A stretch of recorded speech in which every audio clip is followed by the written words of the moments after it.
guys, it's Vicky, and today I'm doing a standalone book review, which I haven't done in a long time, I feel like, and I don't do them very often, but I wanted to kind of do a separate little kind of spotlight review of this book because it was a super anticipated release for me.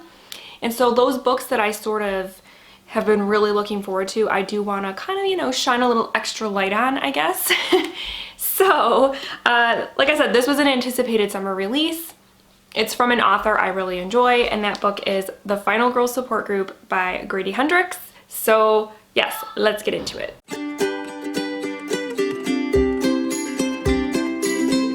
So, The Final Girl Support Group is a story about, you guessed it, final girls.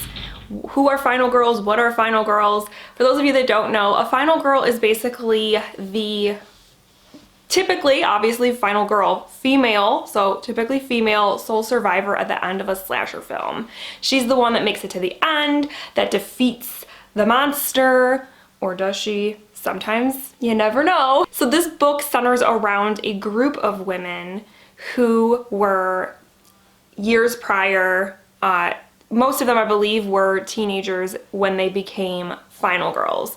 And what was really fun about this with the characters is each one sort of represents a different well-known slasher movie, and that was really fun to kind of figure out. So I won't tell you who represents what, but basically like the, you know, really big slasher films that you can think of, like Scream, Halloween, Friday the 13th, even A Nightmare on Elm Street are like featured in here. And just in general, there's a ton of slasher movie Easter eggs in this, which I'm sure, because I'm not a huge like slasher movie buff, I know the big ones, I've seen the big ones, but anyone who's like a huge slasher movie buff would probably really love just all of the references that, like I said, I'm sure a lot of them, for me not being like huge into slasher movies, went over my head. But anyways, the gist of the story is that these women for years have been meeting together with a counselor or a therapist to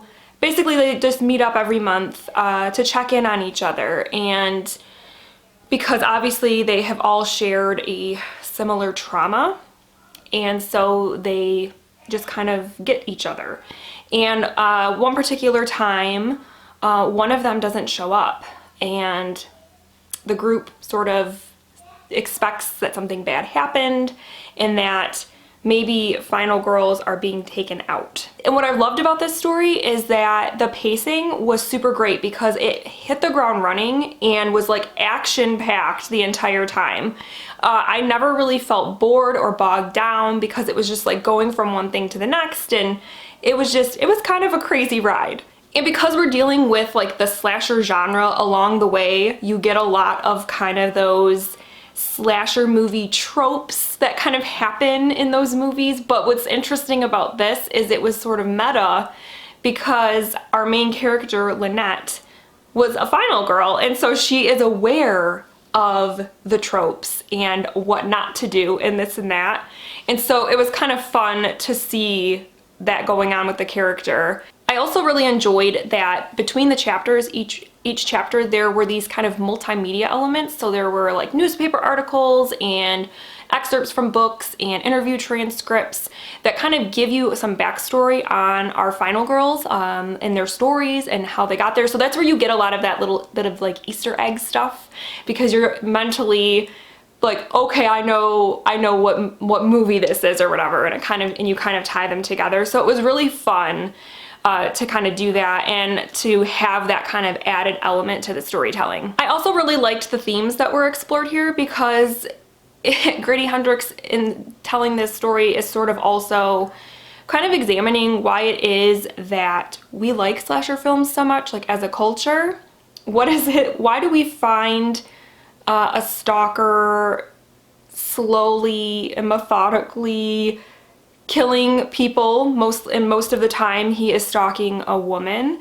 Why do we find that entertaining? And then of course also, and we see this in our pop culture, you know, most people, when you look at a slasher movie, the iconic character is not the final girl, is not the heroine, it's the bad guy, it's Jason, it's Michael Myers, it's Freddy Krueger.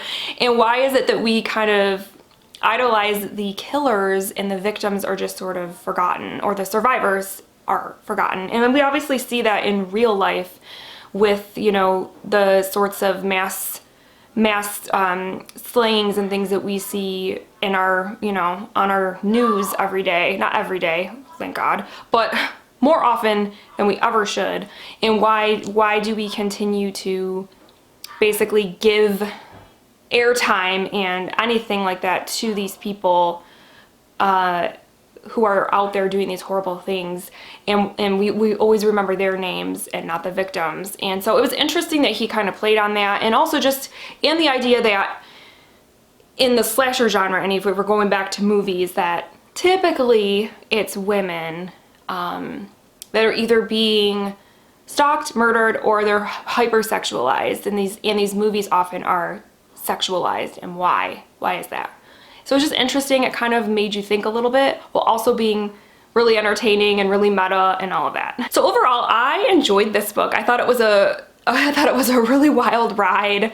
And even, like I said, even though I'm not a huge like slasher film person, my horror, I tend to really love the more supernatural stuff, but I loved all the nods to those movies and to the genre, and it was like I said, it was a wild ride. It was really cool. So if you are a fan of the slasher genre, I think you would really love this book. And you can tell that Grady Hendrix obviously is a huge slasher fan. I mean, because of all the Easter eggs and everything, he really did his homework. He really knows the genre, and it just kind of shows in this book. So you definitely, I think, you horror movie buffs out there, I think you would really love this. And I can't help but compare this book, this Final Girls book, to 2017's Final Girls by Riley Sager. And I have to say that this one delivered a little bit more for me. I think this one, because this one was more of what I was expecting from Final Girls by Riley Sager. I was expecting there to be more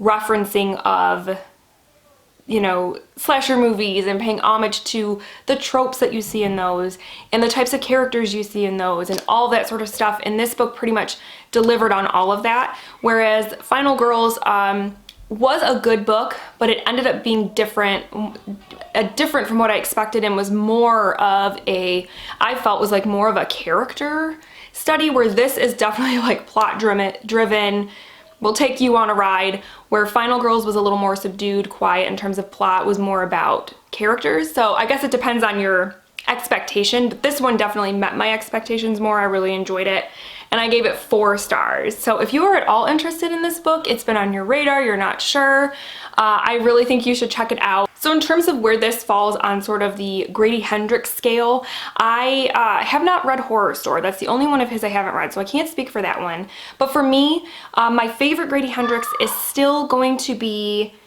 the Southern Book Club's Guide to Slaying Vampires. This one didn't quite get there for me like that book did. And I also really, really loved My Best Friend's Exorcism. So this one is probably either kind of tied with My Best Friend's Exorcism or maybe a tad below.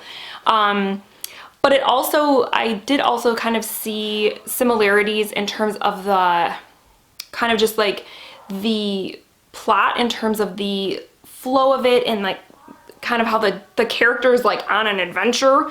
That was very similar in We Sold Our Souls. And kind of We Sold Our Souls was an homage to like metal music, whereas obviously this one is an homage to the slasher genre. So it was kind of interesting to see those parallels. But I think this one was better than We Sold Our Souls, though that one was good too. So I would say this one is probably like my third favorite, because I would say my Best Friend's Exorcism is a little bit higher on the scale for me. So yeah, this was very enjoyable, but it did not take the place as my favorite Grady Hendrix book, but it's still very, very good. So again, if you are interested in checking this out, I highly recommend you do. It's a good ride. It's a good summer thriller horror book to read. And that's all I have. So let me know down below if you have read this book already. What did you think of it? Where would you put it on the scale if you've read all of Grady Hendrix's books? Where would you rank it? Maybe like Let's For Fun, just because we're talking so much about slasher movies and stuff. Tell me in the comments below what your favorite slasher movie is, because I would love to know that too. So all right, I hope you guys are having a wonderful week, and I will talk with you soon. Thank you so much for watching. Bye.